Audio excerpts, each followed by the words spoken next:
I'll just give a brief overview of kind of what we're doing here today.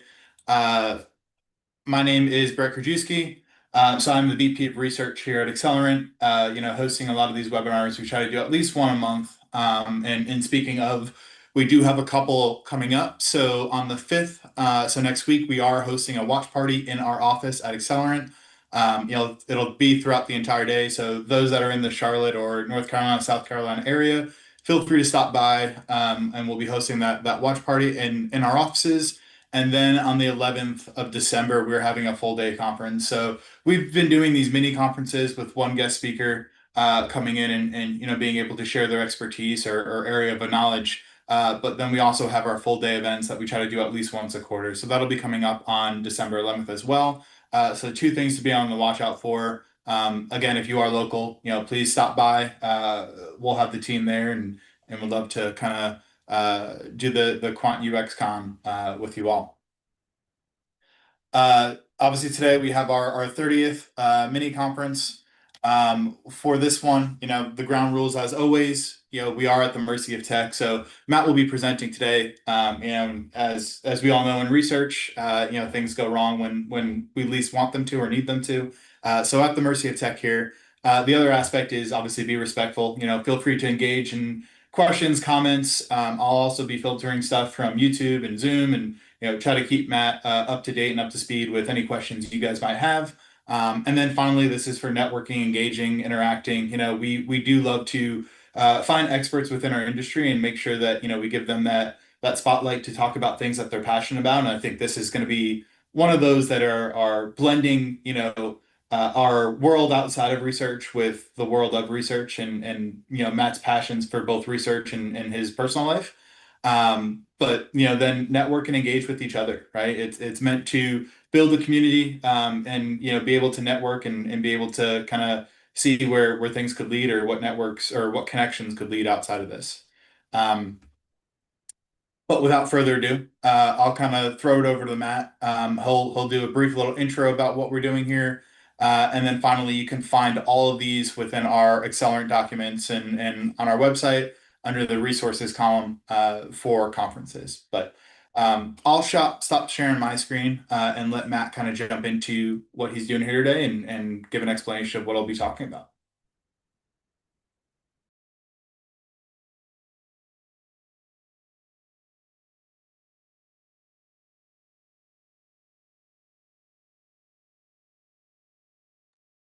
Thank you, Brett. Can you hear me? Can you see the screen? Great. Yep. Cool. Well, thank you, Brett, so much for the introduction and for inviting me today. I'm very excited to be with you and with everybody on Zoom and on YouTube as well. The title of my presentation today is Listening with Your Whole Body, How Ethnographic Interviews Yield Deeper Insights. And as Brett said, I will give a little bit more detail as to what we're going to do today.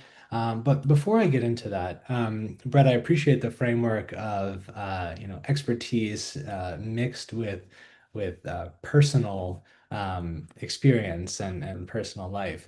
What I really want to do today is highlight a few things that I think are going to be helpful in understanding the real goal of this talk, which does, in fact, hit that nexus of research and what I can bring to the table in terms of my own background and where I feel there's a particular skill set and area of expertise. So just to get everybody on the same page and set us up for a shared sort of base of understanding. I tend to sort of weave all of these different aspects of my career and bio together today. So began sort of a career in college as a musician, as a percussionist more specifically, and then continued music in grad school as what's called in a field called ethnomusicology, which is like anthropology and music. So got a PhD in that field, and then a couple different academic positions after that. And I mention that in particular because it lends a particular expertise to listening within cultural frameworks. In ethnomusicology, we might talk about music as culture. It's a way of sort of using music and musical analysis among those who make it and interact with it to say larger things about culture and about cultural context for understanding the world, really. And I'm trying in this talk today to kind of hit a nexus between like a TED Talk-ish and academic talk, so it's not quite one or the other. And I hope that people sort of go with me and again think about these things as all sort of meeting together. Just so I know there are a lot of different research disciplines, people on this call who do different things day to day. So just to give you an intro of like where I'm coming from, there's that particular background, and then was able to move into a part of my career where it was research, still qualitative research, overlapping with a lot of what I gained from the training as an ethnomusicologist and then in academic roles, that qualitative research perspective into research within corporate contexts, particularly in user experience research, and being able to leverage those methodologies to yield insights, of course, for companies. My current role is with a company called Tapestry, which is the parent company of Coach and Kate Spade. And we're going to talk through a little bit of some of the work there that hinges upon, or are examples of, rather, the kinds of methodologies that I want to bring to your attention today and talk about. So, what I intend to do here today is walk through a couple what I've called practices of listening, again, stemming from some of my background, but really with the forward-looking objective of research in general. I am going to introduce an activity, and we'll talk more about what that is when we get to it. And then the second half of the talk will really be about translating our experience of what we might have been able to gain from this activity or from the sort of ideas of listening into how you can utilize that as researchers. And then I'll show you a couple examples of that, three from my work at Tapestry currently, again, of how we can use what I'm terming ethnographic listening into specific examples that are beneficial in my current role. So if you are looking for the TLDR, want to, take a late lunch now, I'll just tell you the key takeaway, what I intend to go through for the rest of our talk today, that listening with all of our senses can help researchers to understand people more completely, to define experiences more intuitively, and communicate our findings more compassionately. So keep this in mind as we continue today. This is again the overall thing that I would love people to take away from all the talk, from the entire talk, and what I hope to be the end result of weaving together these different aspects during the talk to come away with as listeners here today. So getting into the first main topic today, practices of listening. Perhaps when you read the title of this talk, or perhaps when you just see listening, your mind goes to various types of communication theory, things like active listening, approaches that allow us to think very specifically about listening as a way of understanding, as a way of sort of, letting other people talk, of the kind of body language that we utilize when we listen to showcase that we're listening to someone else. These are really, I think, useful and also really important things to think about and know. And I think there'll be a lot of overlap with what I'm going to talk about here today, but I think ultimately it's something slightly different than that, and I'll get into that as we go. Um, I also think that if you saw listening, you might be thinking of listening in the musical context. So I'll share a little bit about that and what that might mean for the next sort of parts of this today. I have some shots of me performing here. I want to ask you to consider, what it means to listen first from a musical context. I'd be curious maybe in the Q&A to know if there are any amateur musicians or folks who are maybe you played music at another point in your life. And even outside of playing music, I'd be interested if there are folks here who take time to intentionally listen, meaning that you have a sort of dedicated intention where listening to something like played on your computer, streaming on a record, on CD, anything, is like a dedicated objective. I think that might be not as prevalent as it perhaps once was, or maybe it's with dancing, which is a whole other experience of listening to music and one that's, I think, equally valuable. But I bring this up to think about musical listening first and foremost as a process that is not just a kind of passive reception. And I'm instead encouraging us to think about musical listening like this, which is that making music with others requires a practice that is complete and intimate for the purpose of instantaneous interpretation and precise response. So musicians on stage and whenever wherever they are making music translate auditory, tactile, and other sensory data to communicate a larger idea throughout their performance. And I start with this framework to again set us up in this idea that we're talking about listening, but I think even in this most specifically musical context, it is always about the incorporation of other senses with it, right? It is that ability to listen to immediately respond, even in the most sort of prescriptive musical contexts, right? And in my background, where you might sort of be reading a score that a composer has written, and your job is to interpret and play as accurately as possible, there's still a lot of flexibility as a performer, and also the act of performance often involves a lot more sensory data that you're incorporating into that specific performance, even into the if you're just practicing it with no intention of other people listening in that moment, it still involves a lot of other senses to actually create. So in this case, the again, musical listening, I'm emphasizing the idea of it not being a passive thing where one just receives, but it is this dialogue and really a two-way street. Seeing some great things in the chat, and would love to sort of talk about them later. But if there's anything really pressing, feel free to like raise a hand. We can be more informal here. Um, Moving on to other perspectives on listening.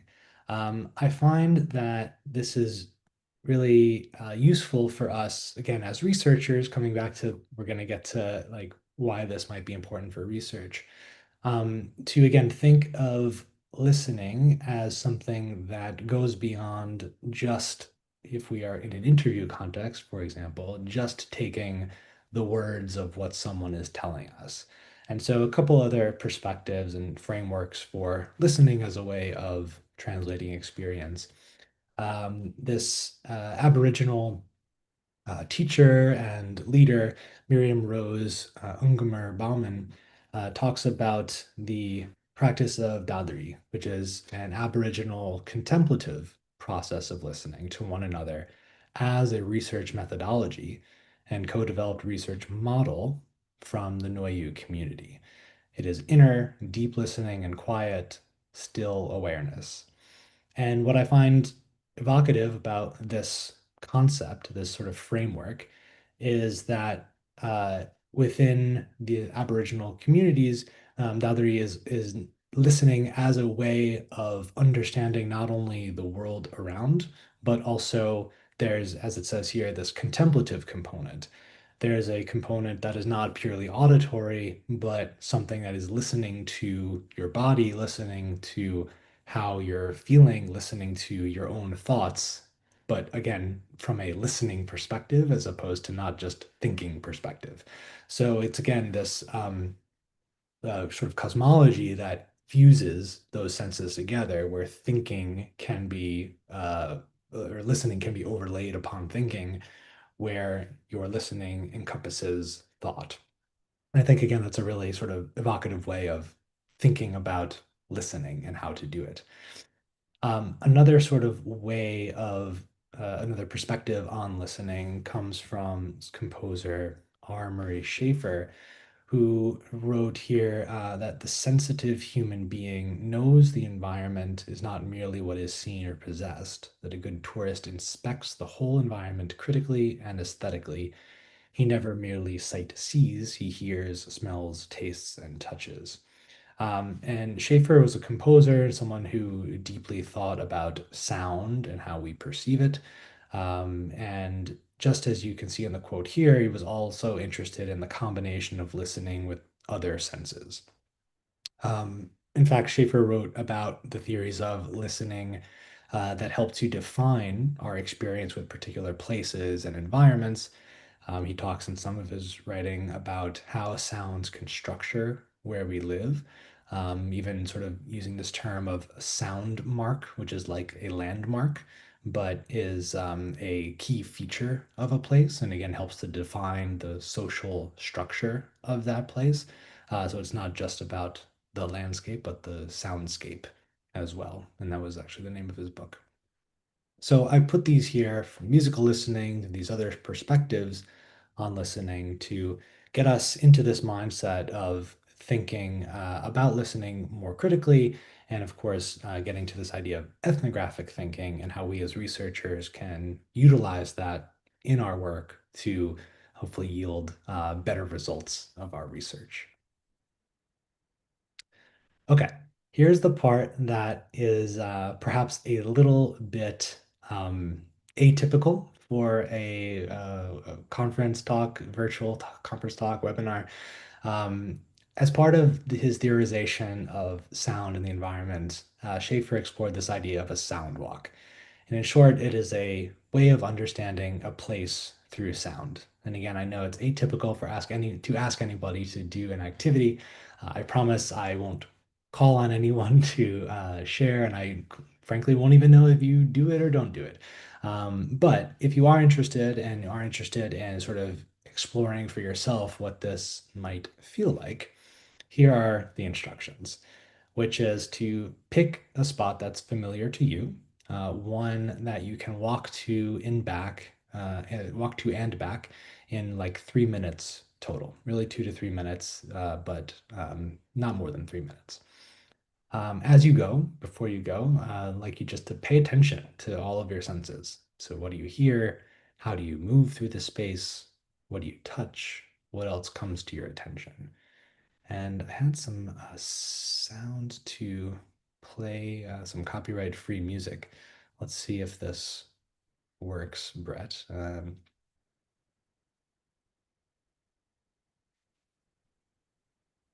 You all hear sound? It is not coming through on my end. No. Okay.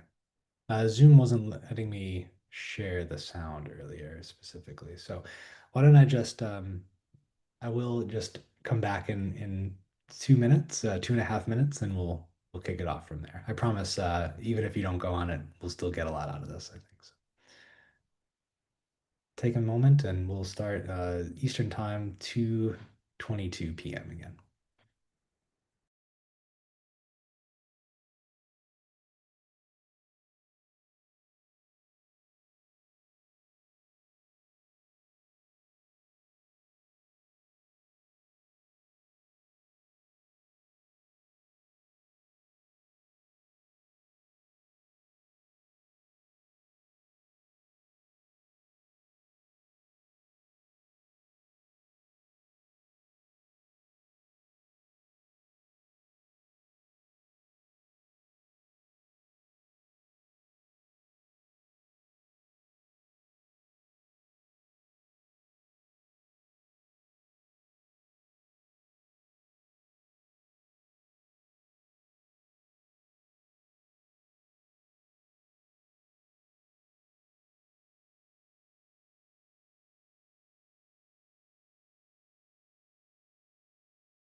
All right, I gave it an extra 30 seconds there in case anyone was actually doing our sound walk here today. No worries if you didn't. Like I said, no problem. I think that it's a lot to ask. So, uh, what I'd like to know, if anyone did, what was that like for you? You can feel free. I know some people were putting comments in the chat. You can feel free to do that. Also, just pause for 3 seconds if anybody wanted to share anything, but I have plenty to talk about if no one volunteers. Okay, cool.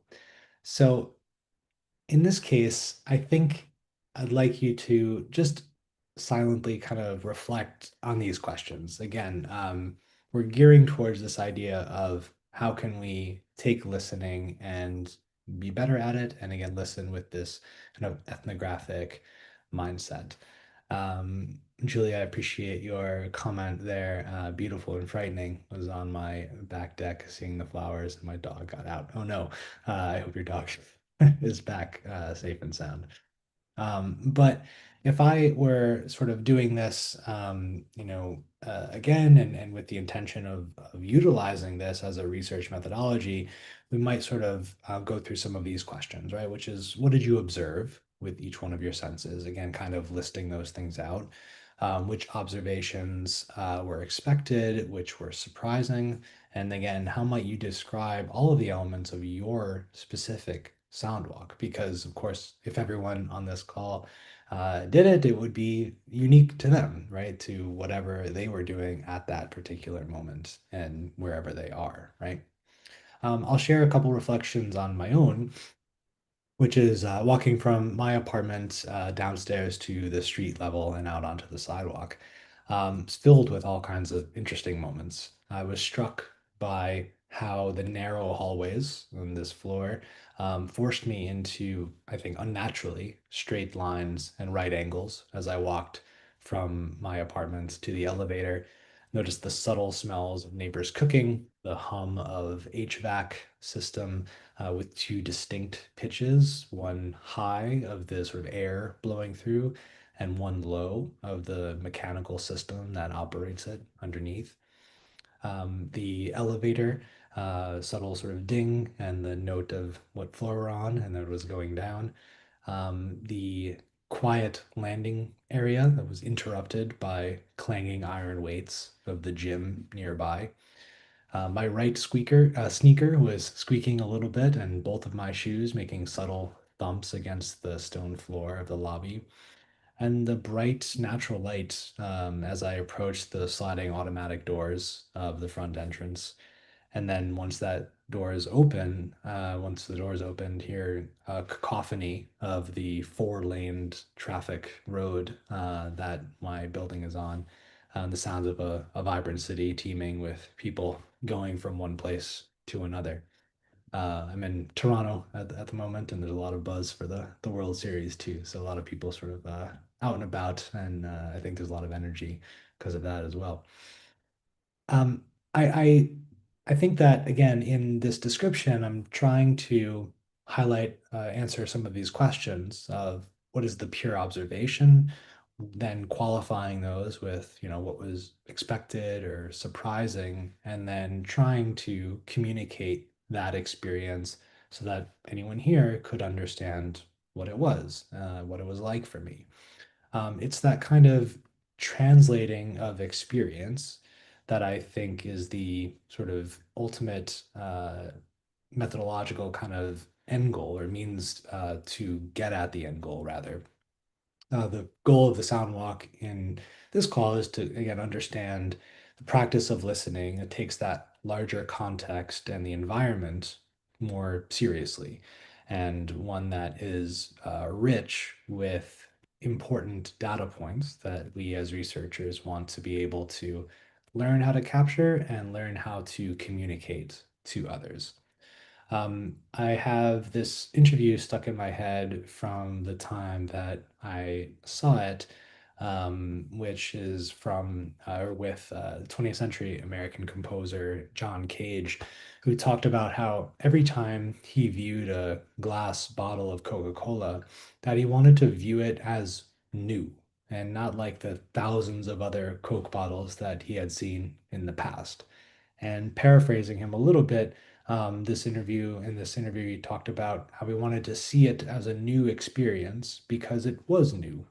It was the only time in his life that he had ever seen it there in that moment, in that space, with the light hitting it just so as it was at that time, with the exact arrangement of condensation on the outside of the glass, to again see that as a fresh thing, not as a repeat of an experience that he had had many times in his life. And I think it's our job as researchers to translate moments like that, those are singular moments, into forms of meaning that others, particularly like our stakeholders and everyone else who might be interested in our research, that they can take that and and understand it and eventually utilize it, right? So our job, I think, is to translate these experiences. So again, I'll offer this question of, what do we gain when we can listen more completely and more ethnographically? And ethnography, just to get everybody up to speed, is a mode of critical inquiry and methodology that seeks to add depth, context, and richness in defining experience in particular. And I think that listening ethnographically can allow us to define what someone's experience is, both by talking with them, hearing the words that they say, but also by uncovering what aspects about their experiences are not contained purely in the words that they're using. And I'm arguing that there's a lot more to listening than transcribing the words. And if we can approach research, even sort of pure one-on-one IDI interviews, we can, if we approach them with an ethnographic mindset, we can communicate that sort of vital context that is key to understanding what their experience is like. So if you are familiar with design thinking at all, you might be very familiar with the how might we sort of framework of things. If we take this as a serious sort of thing, my question then becomes like, how might we communicate an experience so that others can understand it? Um, to briefly summarize an approach that I think is useful is to make the unfamiliar feel familiar and to make the familiar feel unfamiliar, to contextualize an experience in a way that anybody can understand it, and especially those who are more familiar with such experiences, give them a new meaning, a new understanding of it, so that they can also learn more. I think it's much easier. It's sort of if you have a knowledge gap, right? If someone who knows nothing, it's easier sometimes to give them a lot of information to get up to speed to how you might understand something. But if someone else is right here, it takes a lot more work to get them to that next level. So sort of making that familiar feel unfamiliar might do some work there. Um, in a more detailed approach here, I've come up with a framework that I think can be helpful to doing this translation work. And I think that the kind of thing that we do in that sound walk should also be equally applied to explaining like what a customer's purchase journey might be online, or what an employee's daily task list involves, or a business's sort of standard workflow, whatever kind of thing we might be researching and offering perspectives on to apply the same kind of framework here. And I've divided this approach into four different categories that need to be excavated by us as researchers and listening ethnographically. And I realize, as you'll see, I've unintentionally created another RACI chart, but it's a good acronym, I think. So first is what is remarkable, right? Aspects of an experience that are easily communicated because of their novelty to us. So examples of this might be something that surprised us to learn. This thing was interesting, or maybe this thing conformed with our assumptions, but we know it's important to confirm in our research. In the sound walk, Julia mentioned that her dog was very excited, right, and got out. It was a remarkable thing to have happened, and was able to note that, right? I think this, again, will come out in some other examples that I have later of things that are, again, just easily communicated.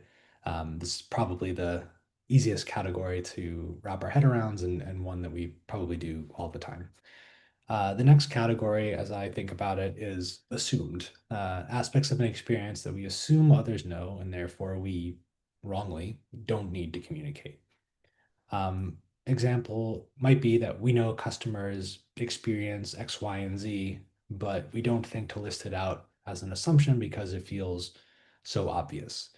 I think as researchers, we encounter these moments in interviews with stakeholders or with customers, et cetera, when someone says something intuitively to them, but not for you as the researcher, right? So it becomes surprising, but for them, it's an assumed part of their experience, and therefore it's not something that they need to explain further. But as researchers, we can listen and observe in this kind of ethnographic way to understand what is the thing that's not being said that we have to sort of dig out and understand. The third component here, defining as commonplace. It's going to be aspects of an experience that are so ingrained that we don't even realize that we aren't communicating them. Um, I think here that there's definitely some intellectual overlap with assumed, but the difference that I want to make here for me is that in the commonplace category, what we feel, um, sorry, in the what we recognize and what we don't feel we need to communicate in the assumed category, and then in commonplace is what we don't even realize that we don't know. So some more concrete examples are in the sort of further slides, but it's about the sort of knowing and not communicating versus not knowing that we don't know, and doing some, again, like excavation work to bring that to the fore to be able to utilize it in a way that's profitable for us. And finally, indescribable. Here, it's aspects of an experience that are so intimate and within us that they're difficult to communicate, even if we can recognize them. So, in this category, I like to think of this one with an analogy that if we, as researchers, had to describe the steps that are required to kick a ball into the net, we could probably do that easily enough. But if we had to describe what it feels like to score a goal, our words could easily fall short of the actual experience, bodily sensations that take place when that happens. And I know it's perhaps a dramatic example, but I think that listening ethnographically can help us to approximate that larger emotional aspect and context of something, whether that's for, like, again, our customers when they complete a task, when they uh, in the current work that I'm doing now, when you make a purchase, there's an emotional aspect of that we have to communicate because it impacts how we think about maybe solving a problem or amplifying that experience for them. Working with colleagues or stakeholders to feel that frustration, to be able to communicate that. Again, I think involves that sort of some of those indescribable qualities that are difficult to do. And again, I draw on the sound walk as like, how do you actually communicate what happened and how you felt and what you heard on a deeper level. So looking at time, I think we're in a pretty good spot here to go through a few examples from my current role at Tapestry. Again, this is the parent company of Coach and Kate Spade. And I want to highlight how this framework for listening ethnographically can come to fruition. And I realize I'm going to use some examples specific to my current role and industry and e-commerce, but I hope that the specificity allows for anyone here to have larger kind of takeaways that might be helpful for your individual research projects and ramping up from something more easily enacted to something that might take a little bit more effort. For digital ethnography, this might be a familiar methodology in your toolkit. It might be something that you are just familiar with. But if we as researchers can think about this, again, I think it will help to uncover deeper problems and make our research more impactful. So if the goal here is to communicate the user's experience of the website, what might be remarkable are the things that we often, especially in a UX research position, find with like usability concerns, right? The user had trouble completing this goal because of this, and it impacted them in this way, right? Something that really stands out about the experience. Um, I think that this framework, again, is one that is probably also again the most maybe common way in this remarkable category. What might be part of the assumed experience uh, of communicating someone's experience online is that users often return multiple times to browse, right? When talking to customers, it becomes apparent very quickly that they don't necessarily think about this as like, oh yeah, I was browsing over the course of a day, a few days, a week, a month, etc. Right? But when you talk to them more, you can sort of get an understanding of that. And again, that impacts how we might think about what recommendations we make to an e-commerce team, digital product, user experience design team, etc., to define the customers or the user's experience here. For me, what might fall into the commonplace category here are things that happen all the time when we're online, when we're using our phones. Hopefully, you saw the little animation there. Users' phones are used for so many things beyond shopping. Websites are constantly competing for attention, whether that's through a phone call, through messages, through, in here, in this case, the Uber Eats or whatever has arrived. How can we communicate that, to people who are interested in our research that, hey, these things also happen and they impact someone's interaction with what we're creating and what we're trying to ideate upon and iterate. And then what might be indescribable? The fact that folks browse online when they're on the train, when they're at work, when they're preparing dinner, maybe when they're watching some guy give a presentation on YouTube, right? How do we communicate that that is the experience that they have interacting with whatever we're interested in? But again, over the course of time, over the course of these larger contexts by which we are looking at the experience outside of just the digital interaction, but to the entire space and time and context of their utilization of whatever we're interested in. The final sort of piece of this for me is how do we communicate what that is with our stakeholders, with the people who are interested in our research, and many ways to do this. One, you might just see what I did there of just showing either recordings of people actually doing this or showing what the screen looks like when, in this Kate Spade screen on the right, like the very might seem very basic, but I think it often gets lost, which is like just the browser, the Safari user interface is blocking, 15% of the screen or so at the bottom there, right? So accounting for that in various scenarios might be really useful for us to communicate as researchers. Two more examples of how I think ethnographic listening can help us to define experiences better. And this one is called embodied storytelling. So if our goal is to communicate a customer's experience of shopping in a brick and mortar store, maybe it's really obvious and remarkable then of how the store's merchandising, that is the way the products are displayed, structures their shopping, right? Do they see new products as soon as they come in? Is the men's section off to the right-hand side? Are sale items in the back? That sort of structuring of the store, of course, is going to impact how someone goes through as a customer.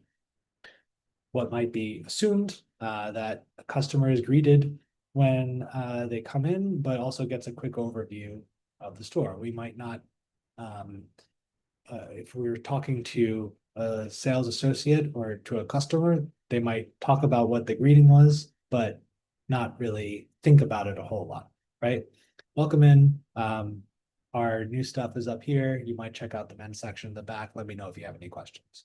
Really simple, straightforward, but it also gives the customer an understanding of this. How do we uncover those sort of deeper insights by observing, by talking, and by having a kind of framework of defining experience, not just what somebody says. Commonplace, I think there's a lot in here, right? How does customer move through the store? What do they physically have to do? How many steps are they taking to go from one spot to another? What kind of music is playing in the store? How does that impact how they're shopping, what they're feeling as they go through and view different products, have conversations? Do they sit? Are there couches in the back for just for sitting or for trying on footwear or whatever, right? How does that impact their experience of shopping at the store? And then indescribable. In our work, we know that associates are really good at just making connections with people, with customers who come in, and that interaction is pivotal for building customer loyalty over time and impressions of the brand. So how do we uncover that and then communicate it? And some of the work that we did at Tapestry, it was in our reporting to be able to showcase physically what that feels like. Something like just a simple video, right? But to be able to, with a voiceover, notate like, okay, entering the store, you're greeted by an associate who says something like this.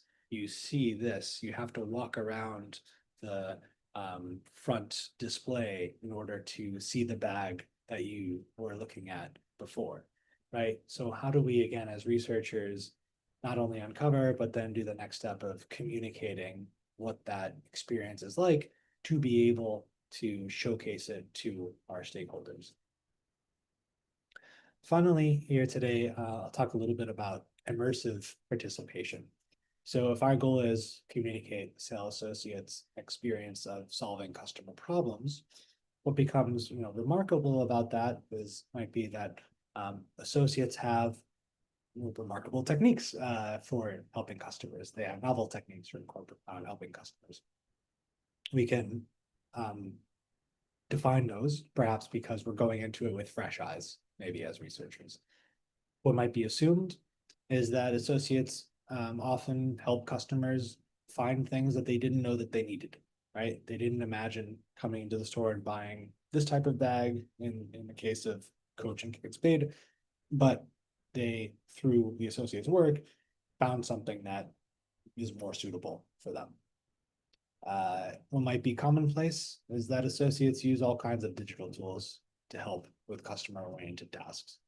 Associates might not even think that to discuss it with us because it is something that is so ingrained within them that we have to do that work of uncovering what that is and having explaining it to anyone who might be interested in answering our research goal there. And then indescribable, customers can leave the store thrilled even if they didn't make a purchase, right? Again, back to that in the previous slide, that connection that's built, there's something there that is really hard to quantify, right? It's not something that is easily definable. So using these kinds of ethnographic techniques, being able to get our stakeholders into a framework where they can understand it is really a special way of doing that.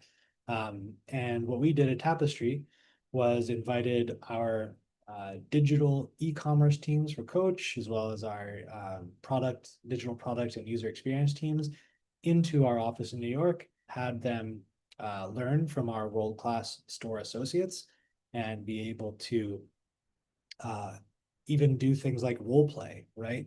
Have them behave like customers to watch how a sales associate helps them with their problem, to have the sales associate show them how the bags work, how they look, show them, talk about them as they show them. All these things that are intuitive to the experience, but are really hard to quantify unless you can be there and be part of it. So that was again the methodology of communication of how we can get to this spot of defining these experiences. And again, this was a Tapestry chose to highlight it in their social media last year. So in closing, I'll just sort of redefine what the larger goal of this talk is, and hopefully I've woven together these different strands of musical listening, of other perspectives on listening, and then how we might listen more ethnographically to communicate. And so that our senses can help us to understand people more completely, define experiences more intuitively, and communicate those findings more compassionately. So thank you all so much for allowing me to be here today, and to those attending. I know Brett, you're going to take over, I think, with some more structured things, but would love any thoughts, feedback, questions that people have. Thank you so much.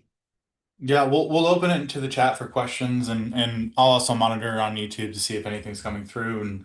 And so we'll leave another couple minutes for questions. But as that's going on, just another reminder: we do have next week on the 6th, we do have our watch party for the UX Con in our Accelerant offices in Matthews, North Carolina. So those folks in North Carolina, South Carolina, please come through and kind of stop by.